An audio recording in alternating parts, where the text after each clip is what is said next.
The Kindness of a Little Fox। এক সময় একটি সুন্দর বনে ফিন নামে একটি ছোট্ট শিয়াল বাস করত।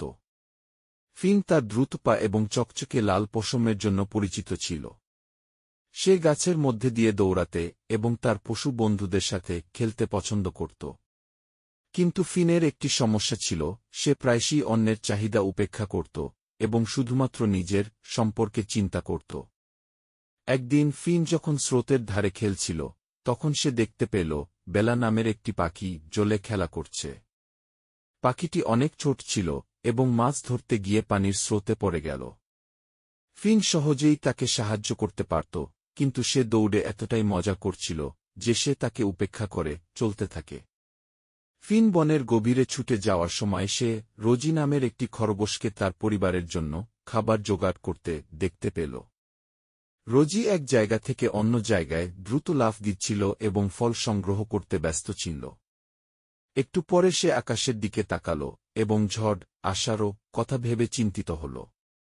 ফিন বুঝতে পারল যে তার খাবার বহনেরও জন্য সাহায্যের প্রয়োজন, কিন্তু আবারও সে থামেনি। সে দ্বিতীয়বার পুনরায় খরগোশটিকে সাহায্য করার কথা না ভেবে খুব দ্রুতই সেখান থেকে চলে গেল। এভাবে দিনের পর দিন কেটে গেল এবং ফি নিজের গতিতে গর্বিত বোধ করে নিজে থেকে খেলতে থাকল। কিন্তু একদিন হঠাৎ আকাশ কালো মেঘে ভরে গেল। খুব দ্রুত ঝড় এসে গেল এবং ফিন প্রবল বৃষ্টিতে আটকা পড়ল। সে আশ্রয় খুঁজতে ছুটতে লাগল, কিন্তু বৃষ্টির মধ্যে আশ্রয় খোঁজা অনেক কঠিন ছিল। সে একটু আগে যে ছোট্ট গুহাটি অতিক্রম করছিল সেটির কথা মনে পড়েছিল এবং সে তখন সেই গুহাটির দিকে আবার ফিরে গেল। যখন সে সেখানে পৌঁছাল, তখন এটি শুকনো এবং নিরাপদ পেয়ে সে স্বস্তি ফিরে পেল। কিন্তু ফিন বসার সাথে সাথেই সে একটি মৃদু কণ্ঠস্বরের ডাক শুনতে পেল। এটি ছিল বেলা পাখি, বৃষ্টিতে ভিজে গেছিল। পাখিটি বলল, ফিন, আমি কি তোমার সাথে আশ্রয় ভাগ করে নিতে পারি? আমি ঠান্ডা এবং খুব ভয় পাচ্ছি। ফিন এক মুহূর্তের জন্য ইতস্তত বোধ করল। সে আগে বেলাকে উপেক্ষা করেছিল, কিন্তু সে জানত যে বেলাকে ঝড়ের মধ্যে ছেড়ে দেওয়া ঠিক নয়। তাই সে তার জন্য জায়গা তৈরি করে দিল। বেলা তখন সেই জায়গায় শুয়ে পড়ল এবং ফিনকে ধন্যবাদ দিল। কিছুক্ষণ পরে তারা আরেকটি শব্দ শুনতে পেল। এটি ছিল রোজি খরগোশ, তাকে খুব ক্লান্ত এবং ভিজে ভিজে দেখাচ্ছিল। রোজি ফিনকে বলল, ফিন, আমিও কি ভিতরে আসতে পারি? আমি কোনো নিরাপদ জায়গা খুঁজে পাচ্ছি না এবং আমার পরিবারের জন্য কোনো খাবারও নেই। ফিন আবারও অপরাধবোধ অনুভব করল। সে রোজিকেরও আগে উপেক্ষা করেছিল এবং সাহায্য করেনি। কিন্তু এখন সে বুঝতে পারল যে তাকে তার ভুলগুলো ঠিক করতে হবে।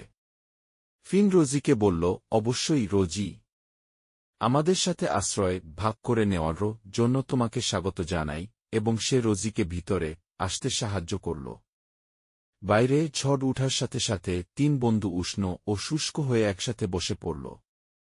ফিন সেই রাতে একটি গুরুত্বপূর্ণ পাঠ শিখেছিল। সে বুঝতে পেরেছিল যে অন্যদের সাহায্য করা, বিশেষ করে যখন তাদের প্রয়োজন, তখন তাদেরকে সাহায্য করা একা খেলার চেয়ে বেশি আনন্দিত করে। সেই দিন থেকে ফিন কেবল তার দ্রুত পায়ের জন্য নয়, তার সদয় হৃদয়ের জন্যও পরিচিত হয়ে ওঠে। সে এরপর থেকে সর্বদা তার বন্ধুদের সাহায্য করার জন্য সময় বের করে। সে বুঝতে পেরেছিল যে উদারতা বিশ্বকে আরও ভালো জায়গা করে তুলতে পারে। গল্পের নৈতিকতা, সর্বদা অন্যদের যখন প্রয়োজন তখন তাদের সাহায্য করুন, কারণ দয়া আপনাকে এবং অন্যদের উভয়কেই ভালো অনুভব বোধ করায়।